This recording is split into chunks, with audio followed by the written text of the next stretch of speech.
함께 보실 하나님의 말씀은 신약성경 빌립보서 3장 20절, 21절 두 절 말씀입니다. 그러나 우리의 시민권은 하늘에 있는지라 거기로부터 구원하는 자 곧 주 예수 그리스도를 기다리노니 그는 만물을 자기에게 복종하게 하실 수 있는 자의 역사로 우리의 낮은 몸을 자기 영광의 몸의 형체와 같이 변하게 하시리라. 아멘. 우리는 지난주에 살펴본 이 앞에 두 구절 18절 19절을 살펴봤는데 뭔가 무거운 분위기였죠. 사도 바울의 눈에서 눈물이 흘러나올 정도로 안타깝고 답답한 상황이었습니다. 그런데 이제 오늘 20절에 오게 되면은 분위기가 다시 전환됩니다. 어떻게 시작하면서 20절에 그러나 우리의 이렇게 그러나 우리의 근심과 고통으로부터 소망과 확신으로 바뀌고 있습니다. 19절에서는 그들이었죠. 우리가 아니라 그들은 이렇지만 그러나 20절에 그러나 우리는 다르다는 거죠.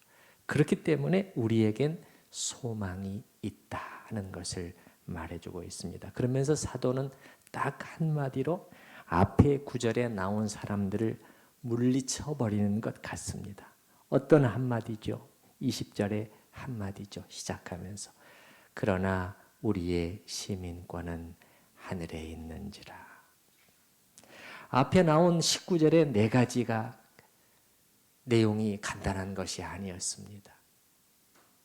그들의 마침은 멸망이요, 그 신은 배요, 그 영광은 부끄러움에 있고 땅의 일을 생각하는 자들. 참 이게 보통 일이 아닙니다. 사실은 이걸 어떻게 해야 된단 말인가. 그러나 사도는 이에 대해서 많은 말로 응대하고 있지 않습니다. 딱 한마디로 끝냅니다. 이 모든 것을 하늘 시민권 한마디로 단박에 물리쳐버리는 것입니다. 뭐 일일이 19절에 나오는 네 가지에 대해서 하나하나 반박할 필요가 없다는 것이죠. 이 한마디면 충분하지 않은가 이 말이죠. 하늘 시민권. 이 한마디 안에 다 들어있다는 것이죠. 그래서 이 중요한 표현이라는 것을 알 수가 있습니다. 그래서 오늘은 이 주제에 우리가 집중을 해서 특별히 세 가지 관점을 세 가지 측면을 좀 보고자 하는데, 하늘 시민권과 관련해서 첫째는 소속, 두 번째는 관심의 방향, 세 번째는 기다림, 이 세 가지 측면을 살펴보고자 합니다. 첫 번째는 소속인데요. 우리가 보통 시민권을 물을 때 무슨 시민권? 미국의 시민권인가요? 대한민국의 시민권인가? 이렇게 물었을 때 이것은 뭐죠? 국적이잖아요. 국적. 예. 내 나라, 내가 속해 있는 나라. 그러니까 다른 말로 하면 내 소속이 어디인가 하는 것을 정해주는 것이 이 시민권이잖아요. 국적이잖아요. 전에 여행사를 통해서 그 중국에 여행했을 때 도착하면은 대부분 현지의 가이드가 이렇게 안내를 또 맡아서 대동하잖아요. 중국 같으면은 이제 조선족 동포가 가이드의 일을 맡는 것이 일반적이죠. 왜냐하면은 중국어와 한국어 둘 다를 잘 할 수 있으니까. 당시에 가이드도 한 30대 정도의 남성이었는데 조선족 동포였습니다. 그런데 그분을 보면서 다른 조선족 가이드와 약간 차이점을 이렇게 보게 됐어요. 보통은 국적은 물론 이제 그 나라 중국이겠지만은 그래도 이 한국인으로서의 어떤 그 자기 정체성도 어느 정도는 같이 갖고 있는, 이렇게 좀 섞여 있는 이제 그런 경우가 대부분인데, 근데 이 가이드는 좀 달랐어요. 자신을 완전히 중국인으로 인식하는 그런 느낌을 받곤 했습니다. 말은 한국말도 잘하고 음식도 한국 음식 좋아하고, 또 물론 당연히 그 피에는 부모로부터 물려받은 그런 한국인의 피가 이렇게 흐르고 있었겠지만은 자기를 한국인과는 전혀 상관없는 어떤 그런 그 중국인으로서 인식하는 느낌을 받았어요. 이 점이 여실히 드러났던 것은 백두산에 대한 얘기가 나왔을 때인데, 그 백두산을 이제 장백산, 창바이산이라고 이제 그렇게 하면서 조금도 거리낌 없이 중국의 산이라고 말을 하더라고요. 그러니까 자기가 배운 대로 하는 것이죠. 뭐 여기에는 이제 중국이 시도하고 있는 동북 공정, 또 이런 영향을 받아서 어떤 왜곡된 역사 인식을 가지고 있었을 수도 있겠지만은요. 뭐 사실 현재 상태를 있는 그대로 놓고 공정하게 말한다고 해도, 공정하게 말한다면은 이 백두산은 우리 대한민국과 그리고 중국을 국경을 형성하고 있는 그러한 산이기 때문에 절반 정도는 중국의 산이요, 절반 정도는 한국의 산이다. 뭐 물론 지금 북한과 중국이 관리하고 있는 면적, 영토의 면적을 정확히 계산하면은 북한 쪽이 한 54.5% 정도로 약간 더 많다고 그래요.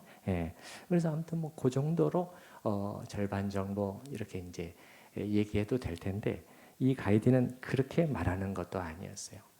그냥 이 산은 중국의 산입니다. 이렇게 이제 거리낌 없이 말하는 거예요.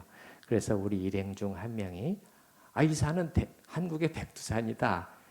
그러니까는 코웃음 치듯이 피식 웃어버리더라고요. 상대할 가치도 없는 말이라는 것처럼 그렇게 하는 것을 가까이서 봤는데, 그 가이드를 보면서 그가 말한 내용이 옳고 그르고는 자치하고, 적어도 소속감 하나는 아주 분명하구나.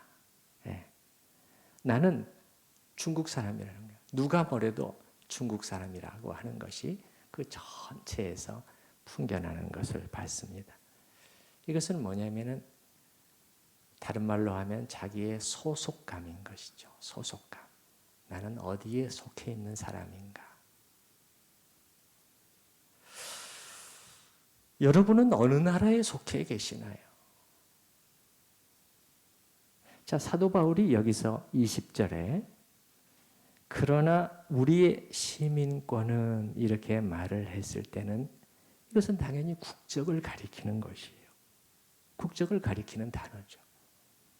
그래서 이건 우리가 진정으로 속해 있는 나라는 그렇게 말하고 있는 것입니다. 그래서 여기서 바울이 빌립보 성도들에게 하고 있는 말은, 나와 여러분이 속해 있는 나라는 사실 이스라엘도 아니고 로마도 아니고 하늘의 나라이라는 것을 여러분이 기억해야 합니다. 지금 이 말을 하고 있는 것입니다. 전에도 말씀드렸죠.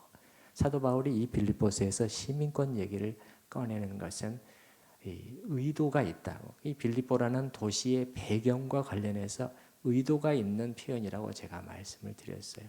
이 빌립보라는 도시는 이 로마의 식민지인데, 여기서 태어나면은 자동적으로 이 로마의 시민권이 주어지는 그러한 도시였단 말이죠. 이 오늘날의 미국의 시민권과는 비교도 안 되는 것이 로마의 시민권이었다는 것은 우리가 성경을 통해서도 흔적들이 얼핏 나타나는데, 이건 뭐 너무도 모두가 갖고 싶어하는 그러한 것이었고, 뭐 실제로 갖게 되면은 정말 내놓고 자랑해도 그냥 다 박수 쳐줄 정도의 그런 것이었단 말이죠. 그래서 이 빌립보 도시 전체가 로마의 분위기를 강하게 물씬 풍기고 있었고, 그 성의 주민들은 이 로마의 시민이라는 사실을 매우 자랑스럽게 긍지를 가지고 살았다고 하는데, 이 도시에 사는 빌립보인들을 향해서 지금 사도 바울은 이 말을 하고 있는 것입니다. 20절에 그러나 우리의 시민권은, 여러분이 어느 나라의 국민인지 잊어서는 안 된다는 것이, 여러분의 정체성을 명확하게 해야 된다. 여러분은 1차적으로 로마가 아니라 이건 2차적인 것이죠. 2차적인. 일차적으로 여러분은 로마가 아니라 그리스도의 나라의 국민이라는 것이죠. 여러분은 이 땅에 잠시 있다가 사라질 로마 제국 정도가 아니라 사도 바울은 하늘에 있는 영원한 영광스러운 그리스도의 나라의 시민임을 기억하라는 것이죠. 내가 어디에 속해 있는 것인가? 그게 자기의 정체성을 형성해 준다는 것이죠. 그 아까 중국인 가이드는 그렇게 정체성이 철저하게 형성이 돼버린. 우리는 영광스러운 하늘나라의 시민으로서 그 국적을 가지고 있는 사람들인데 그 정말 그 정체성을 가지고 있는가? 사도 바울은 그가 쓴 성경의 다른 곳에서요, 약간 다른 방식으로 우리가 하늘나라의 시민이 되어 있다는 것을 표현하고 있는데 어떻게 표현하냐면 에베소서 2장에서는 그리스도와 함께 우리를 하나님께서 함께 하늘에 앉히신지라 그렇게 했단 말이에요. 앉히실 것이다가 아니라 지금 이미 그 하늘에 그리스도와 함께 앉혀 놓으셨다고 하나님께서 말씀하셔요. 다른 말로 하면 그 말이 무슨 말이겠어요? 이미 그 나라에 앉아 있으니 그 나라의 시민이라는 말 아니겠습니까? 여러분 믿으시나요? 네네. 그리고 우리가 생각해 보게 되면은 이 영예스러운 특권을 우리가 어떻게 이게 갖게 되었느냐 말이죠. 뭐 우리가 잘해서, 뭐 우리 공로로 그렇습니까? 뭐 우리가 바르고 이 선하고 바르게 정직하고 겸손하게 살았기 때문에 그리고 합당한 자세로 하나님을 찾았기 때문에 그렇게 된 것인가요? 아니요. 이 중에 어느 하나도 우리에게 해당되지 않는다는 것을 우리는 잘 알고 있고 오히려 우리는 그 정반대로 살았던 사람들이라는 걸 잘 알고 있어요. 그러면 어떻게 해서 하늘 시민권이 주어졌는가? 어떻게 해서 하늘에 앉히신 바 되었는가? 이렇게 했을 때 성경을 잘 살펴보면은 하나님께서 이 하늘나라의 시민으로 사실은 다시 우리를 태어나게 해주신 거예요. 태어나게 해주셨다. 그래서 우리가 어떤 표현을 쓰죠? 중생 그렇게 표현하죠. 중생. 성령으로 우리를 다시 태어나게 해주셨다는 거예요. 태어나게 해주셨다는 거예요. 그래서 우리는 무슨 뭐 이 시민권, 이 놀라운 시민권을 얻을 때 우리가 무슨 뭐 돈을 주고 이것을 사거나 아니면은 무슨 법적인 절차를 밟아서 5년, 10년, 20년 그렇게 영주권, 시민권 이렇게 해가지고 우리가 이 시민권을 얻게 된 것이 아니고 아예 다시 태어남으로써 출생을 통해서 이 천국 시민이 된 것입니다. 이건 전적인 하나님의 은혜라고 성경은 말합니다. 이 은혜를 인하여 하나님께 감사와 찬양을 다시 한번 돌릴 수 있기를 바랍니다. 예.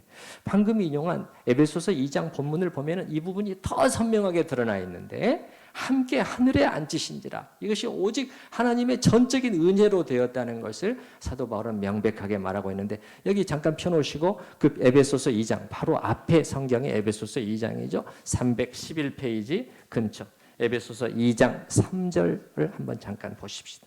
에베소서 2장 3절 말씀.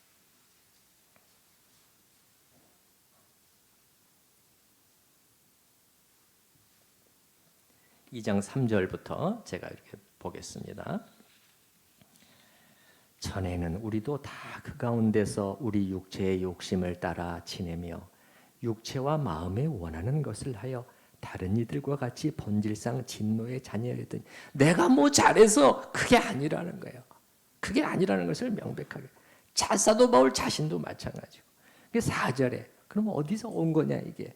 긍휼이 불쌍히 여기심이 크신 하나님이 우리를 사랑하신 그 큰 사랑을 인하여 바로 이 이유 하나 때문이라는 거예요.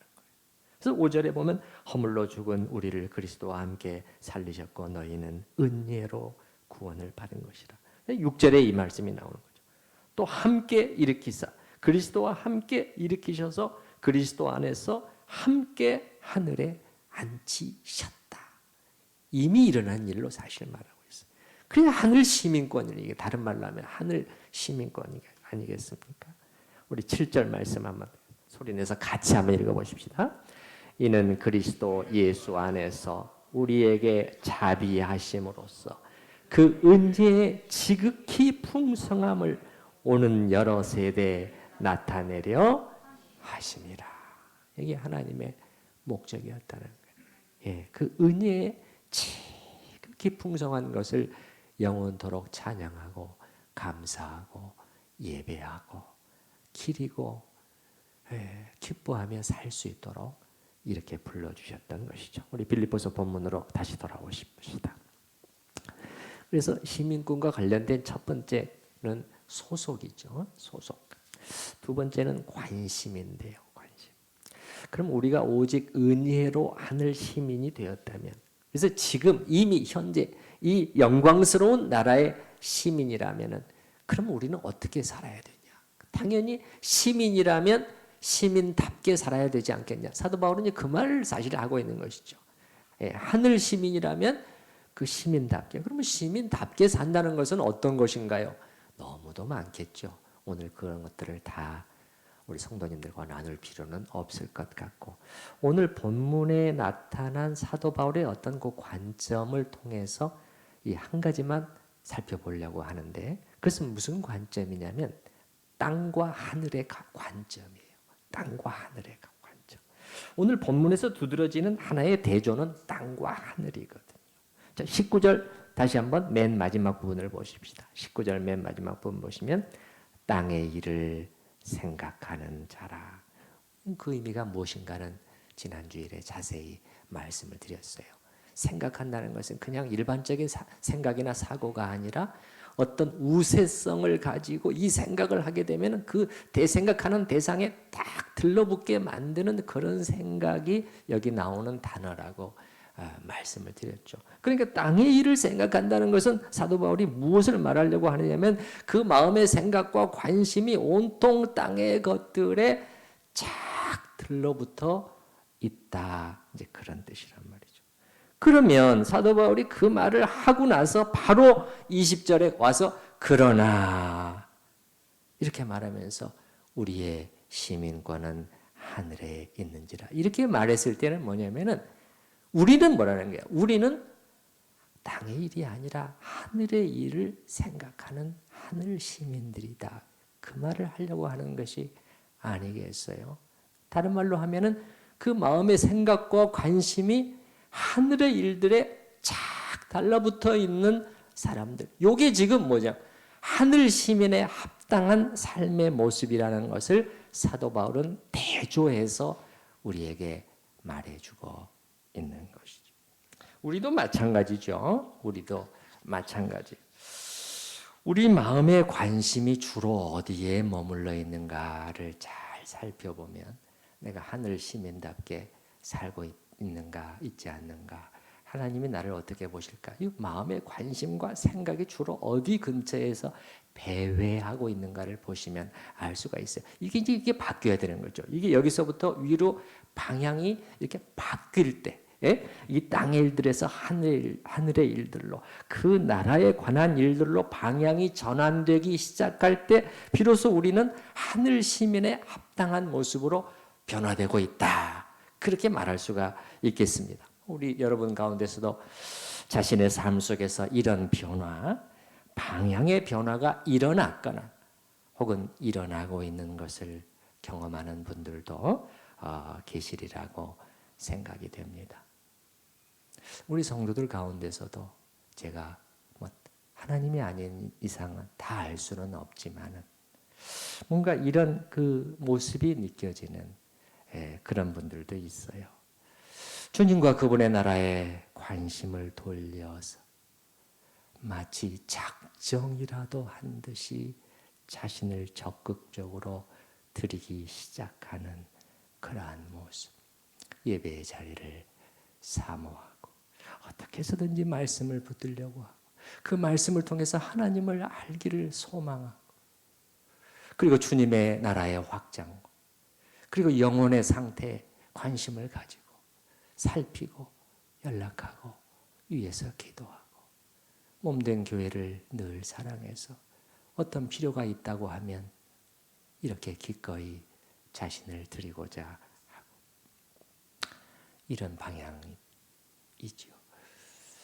제가 장담하건대 그런 분들의 마음속에는 벌써 기쁨이 있을 겁니다. 로이드 존스 목사도 빌립보서 오늘 본문을 설교하면서 참된 신자인가 아닌가를 구별해주는 한 시금석이 바로 이거라는 거예요. 이 시금석이 요거를 보면 안다. 땅의 일인가 하늘의 일인가. 지금 어디에 관심을 가지고 어디에 충성하고 있는가. 어디 쪽에 자신의 시간과 돈과 이 힘을 쓰고 있는가. 그것을 보면 알 수 있다는 거예요. 이것만 가지고는 안 된다는 거예요. 내가 무엇을 믿습니다. 내가 무슨 교리, 무슨 진리, 무슨 신앙의 조항들을 저는 철저하게 믿습니다. 그것만 가지고는 다 알 수 없다는 거예요. 그분의 말을 직접 제가 한번 읽어드려 볼게요. 제가 점점 더 확신하게 되는 결론은 세상의 삶을, 그러니까 이 땅의 것들이죠, 어떻게 바라보느냐 하는 것이야말로 참된 그리스도인인지 아닌지 알아보는 가장 온전한 시금석이라는 것입니다.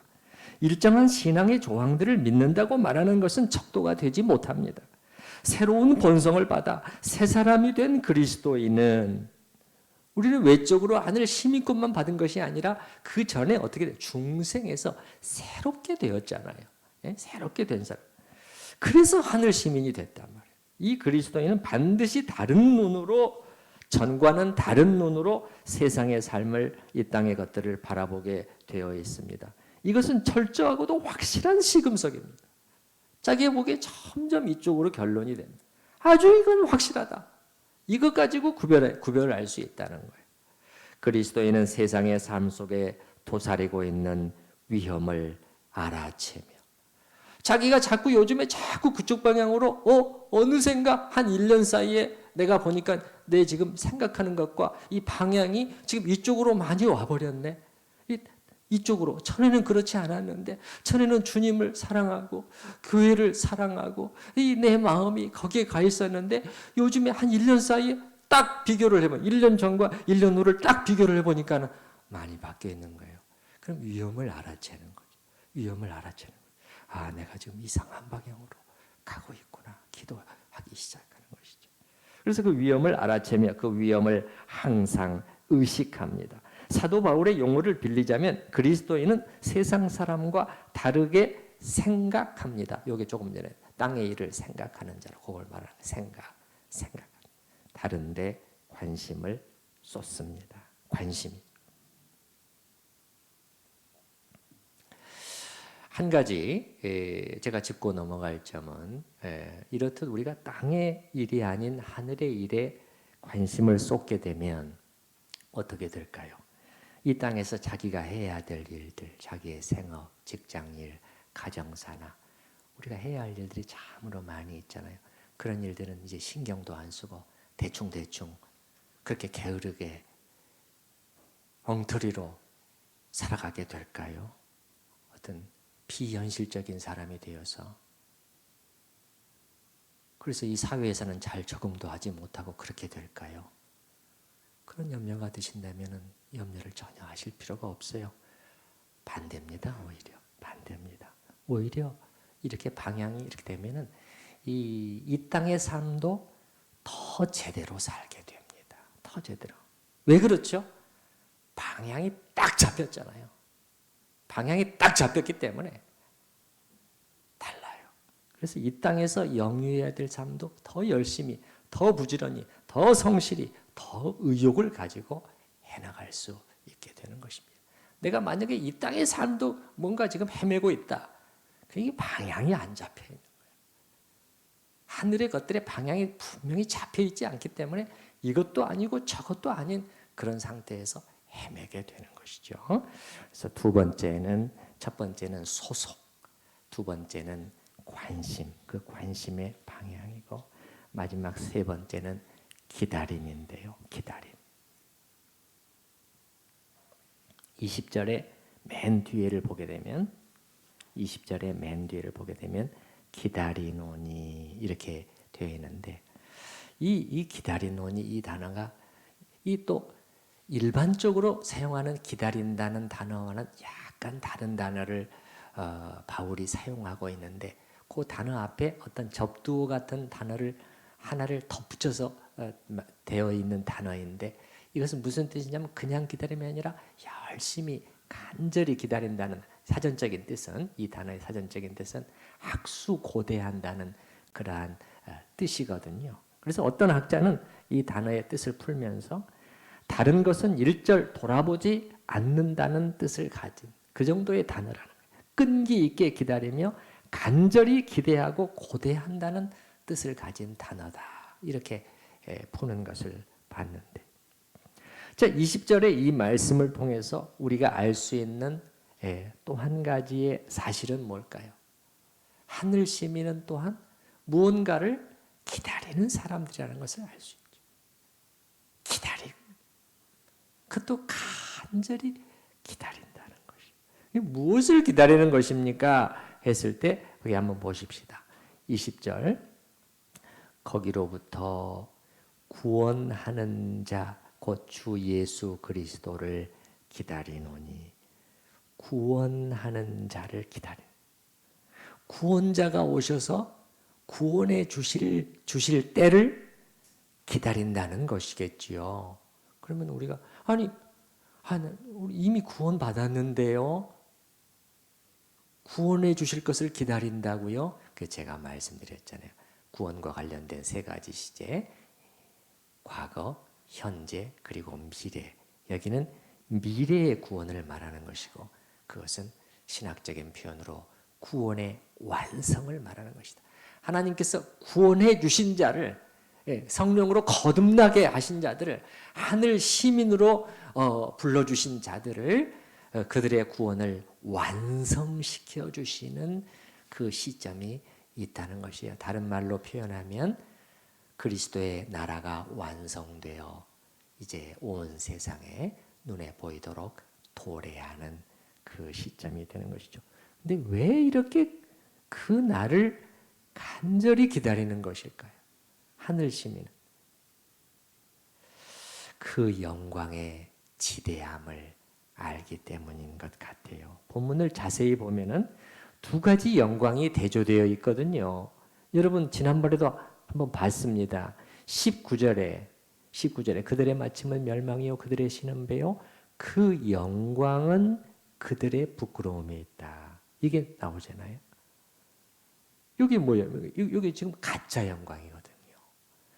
근데 이제 여기서는 진짜 영광을 또 말하잖아요. 20절, 21절 보시게 되면 그는 만물을 자기에게 복종하게 하실 수 있는 자의 역사로 우리의 낮은 몸을 자기 영광의 몸의 형체와 같이 변하게 하시리라.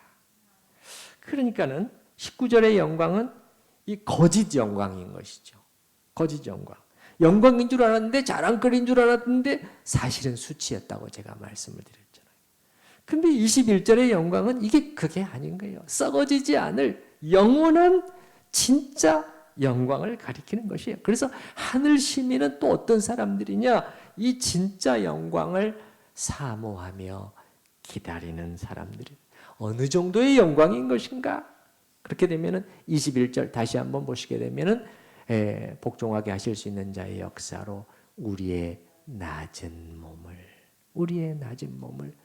자기 영광의 몸의 형체와 같이 이 낮은 몸 지금 이 낮고 약한 몸이 이게 전부가 아니라는 거예요. 진짜가 온다는 거예요. 단지 이 정도가 아니라는 거예요. 좀 더 건강해지고 더 아름다워지고 더 멋있어지고 이 정도가 아니라는 것이에요. 아니 그렇게 된다고 할지라도 사실은 대단한 것이죠. 아마 이 세상에는 10년만 더 젊어질 수 있게 만들어준다고 한다면 이 몸을 10년만 더 젊어지게 만들어줄 수 있는 뭐가 있다고 한다면 정말 엄청난 돈을 거기다가 내려고 하는 사람들이 가득 차 있을 거예요. 그런데 그 정도가 아니라는 거예요. 엄청난 점프가 있다는 것이에요. 어떻게? 자기 영광의 몸의 형체와 같이 부활하신 그리스도의 그 영광스러운 몸 단지 조금 더 건강해지고 조금 더 뭐 안 아프고 조금 더 세지고 그 정도가 아닌 그 영광의 대단함을 여러분이 상상해 보시기 바랍니다.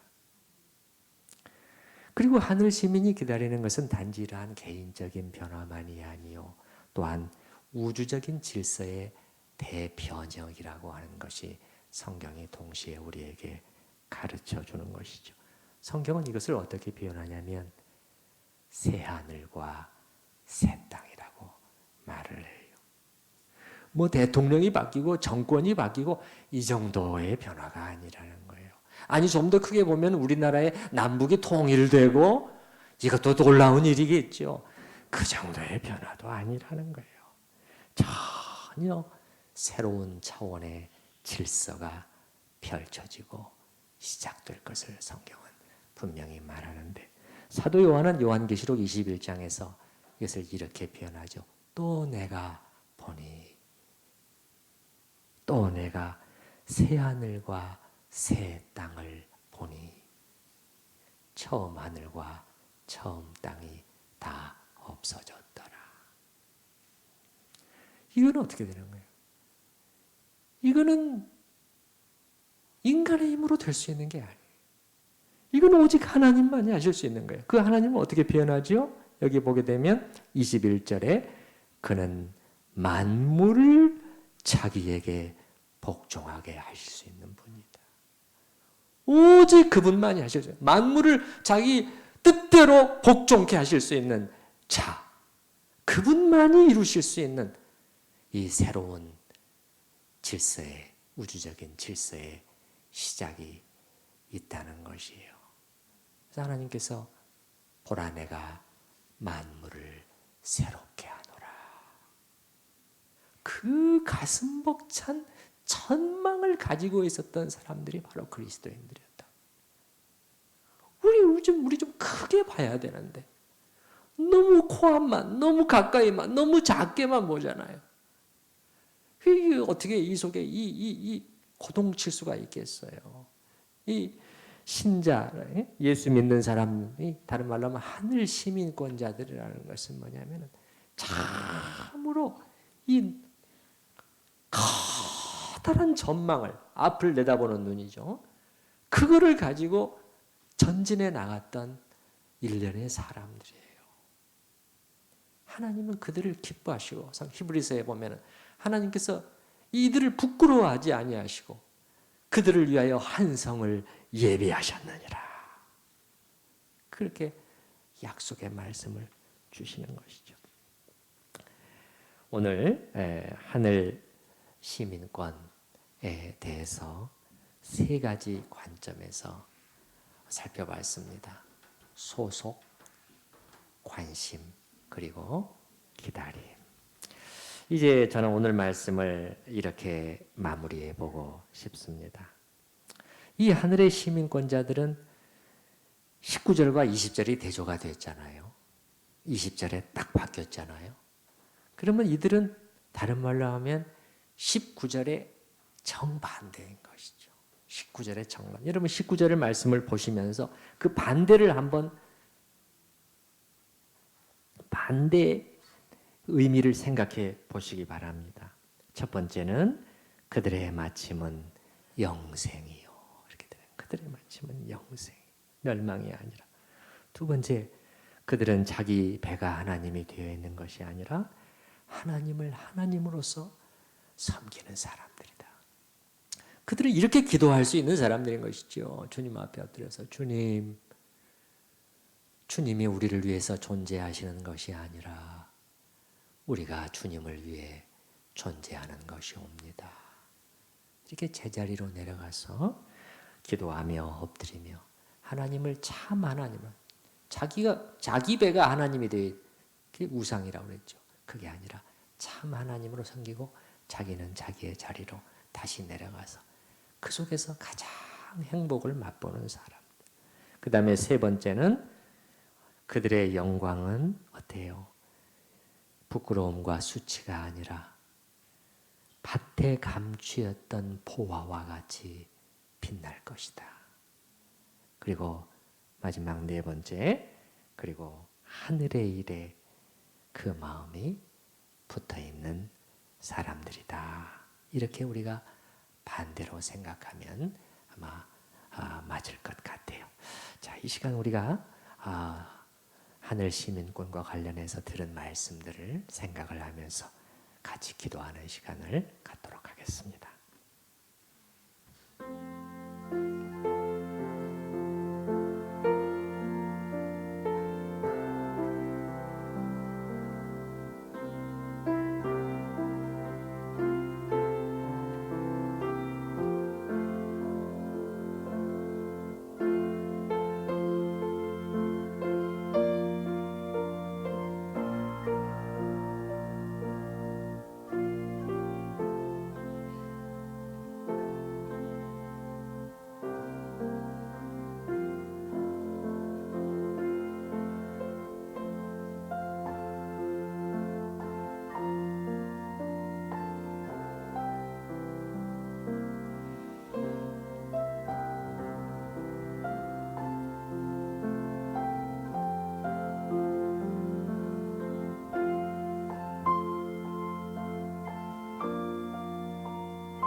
사도 바울은 확신 가운데 편지 속에서 말합니다. 그러나 우리의 시민권은, 우리의 국적은, 우리의 나라는 하늘에 있는지라. 우리가 어떻게 해서 이 영예스러운 나라의 시민이 될 수 있었는가를 살펴봤습니다. 긍휼에 풍성하신 하나님, 우리를 불러주셔서 값없이 성령으로 다시 거듭나게 하셔서 주님, 이 나라의 시민으로 그리스도와 함께 하늘에 앉혀주셨습니다. 주님, 이 은혜에 다시 한번 감사드립니다.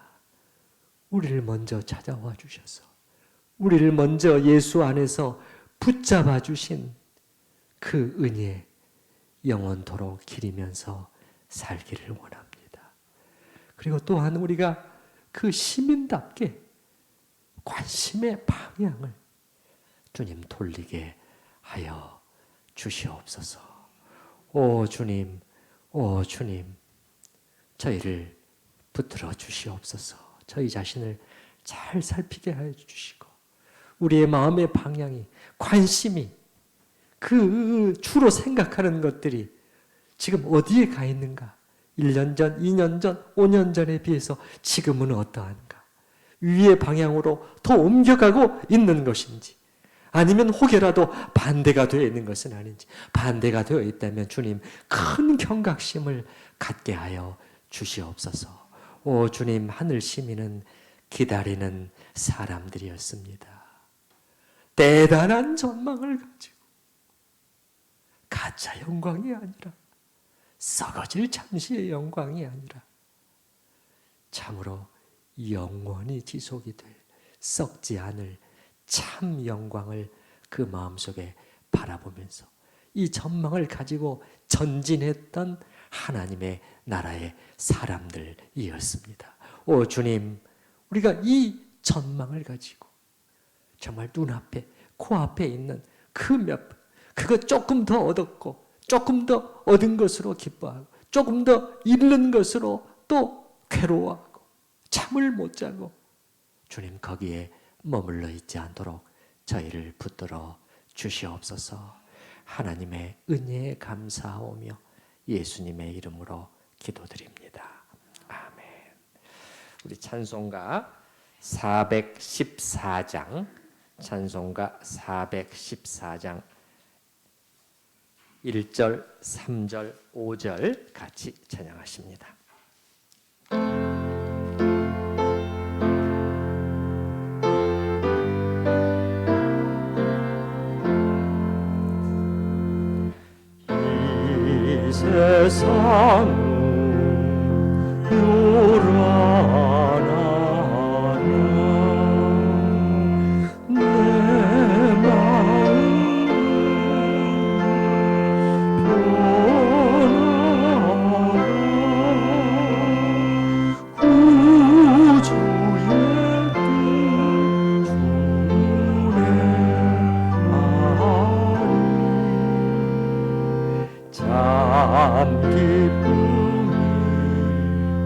내 곳일세 육신의 못볼 때 신령한 밝히사 초천성 고대하니 참 기쁨 내 것일세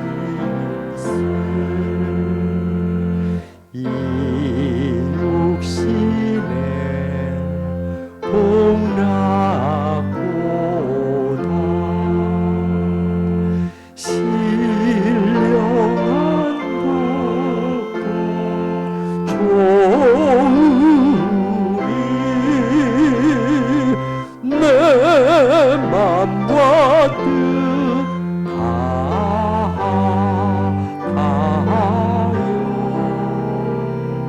저 천성만 향해 가네 저 천성만 저 천성만 향해